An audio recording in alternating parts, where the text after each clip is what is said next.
Il est 5 h du matin. Pour Aïcha, une passionnée de la course de montagne, c'est la bonne heure pour démarrer l'entraînement. Elle va chercher Yasmina et Willy à leur domicile pour rejoindre leur équipe de trailers. Depuis 2 ans, ils s'entraînent tous ensemble, tous les samedis, dès l'aurore. Quand on part pour faire 30 km, il faut vraiment... c'est super important de partir tôt en fait. On dit souvent le monde appartient aux gens qui se lèvent tôt et en matière de course en montagne, de trail, c'est clair que c'est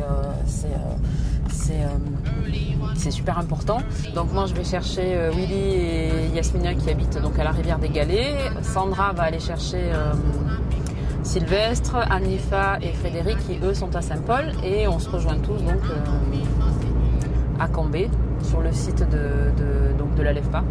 La LEFPA, c'est leur lieu de travail, car cette équipe est composée de professionnels du médico-social et de personnes porteuses de déficiences intellectuelles. La semaine, ils travaillent à l'établissement de services d'aide par le travail, communément appelé ESAT, du complexe médico-social Edmond Elbus à Saint-Paul. Aïcha est la directrice adjointe de l'établissement. Elle a monté bénévolement ce projet d'inclusion des personnes handicapées par le sport. La particularité de ce projet est que tous les encadrants et accompagnants sont des bénévoles. Alors ce qu'on crée, c'est une dynamique de groupe et une cohésion de groupe. C'est-à-dire que les jeunes qui viennent courir avec nous, on court ensemble. On n'est pas dans une démarche de l'éducateur avec l'usager en fait. On n'est plus là-dedans. Même s'il y a un rapport de confiance qui se met en place, mais on est vraiment dans une démarche globale et dans une démarche de cohésion de groupe. C'est un peu comme si on était un groupe d'amis ou un club sportif qui sortons le week-end pour nous entraîner avec un objectif bien sûr chaque année. Donc l'année dernière l'objectif c'était de courir le trail du Maroc. Cette année c'était de courir 2 trails qui sont le Dodo Trail à Maurice et le Trail de Rodrigue au mois de novembre. Le trail les a conduits au-delà de la Réunion. Ces voyages, les Albusiens s'en rappellent. L'île Maurice et le Maroc ont été de belles expériences. Le Maroc, c'était bien? Ah oui, pas de point. Le Maroc, c'est beaucoup plus dur que la Réunion. Enfin, on a beaucoup d'altitude en Maroc. Se montrer ça-bas en Maroc, c'est bon, le jeune, le bon maman, le petit maman, c'est beaucoup plus pour nous. L'école pour vous, c'est loin, tout ça, pas manger, tout ça, pour aller à la boutique, tout ça. Quand on a vu ça là, on a tellement pleuré, tout ça, tellement bon maman, bonbons, tout ça, tout ça.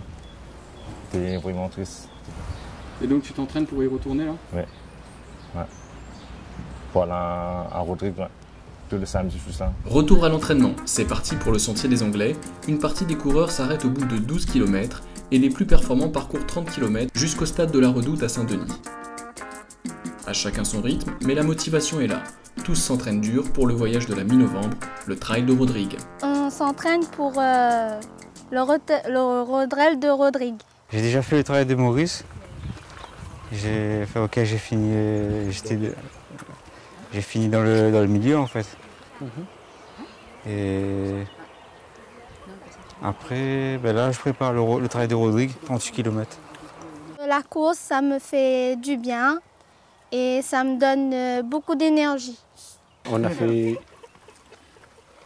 presque 1 heure de marche. Elle doit les suivre. Et Restez là, ma belle. là, il faut retourner dessus, pareil. Il faut faire un très bon entraînement. Cette aventure est plus qu'un simple partage de passion pour le sport. Les coureurs s'entraînent pour pouvoir participer à des compétitions dans la même catégorie que les coureurs ordinaires, c'est-à-dire sans handicap. Une démarche d'inclusion que les Albusiens souhaitent promouvoir. L'objectif in fine, c'est bien sûr de l'inclusion sociétale. C'est-à-dire que l'objectif, c'est de faire courir des personnes handicapées avec des personnes valides et le tout sans étiquette. C'est-à-dire qu'on n'a pas d'étiquette, à part nos t-shirts où il y a écrit Albusien et Alefpien qui est notre marque, un peu notre marque. Il n'y a pas de, on n'est pas du tout dans une catégorie handicapée, on n'est pas du tout, on est là comme monsieur et madame tout le monde. On prend le départ comme tout le monde, on s'alimente au ravitaillement comme tout le monde et on a notre médaille à la fin comme tout le monde.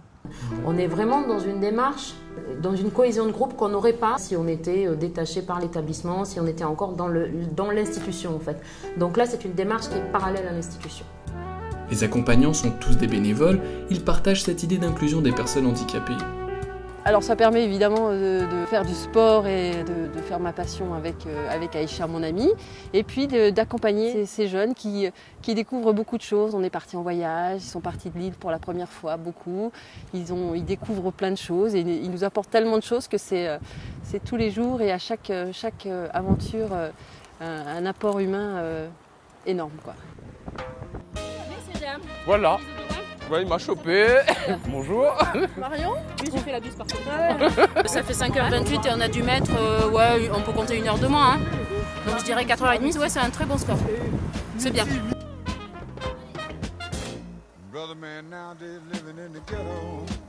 Les coureurs sont sur le départ, je les retrouve à l'aéroport, leur aventure continue. Cette fois, ils s'envolent pour le trail de Rodrigue. L'excitation est au rendez-vous. Ça fait du bien de quitter l'île un peu. Ah oui. C'est la première fois que je vais aller à Rodrigue. Ah, moi, c'est la première fois. Hein? Et tu es contente de partir? Oui, je suis contente de partir. Les Albusiens embarquent, pas de doute, le sport et le bénévolat est un cocktail qui permet de dépasser les frontières. All the leaves are brown.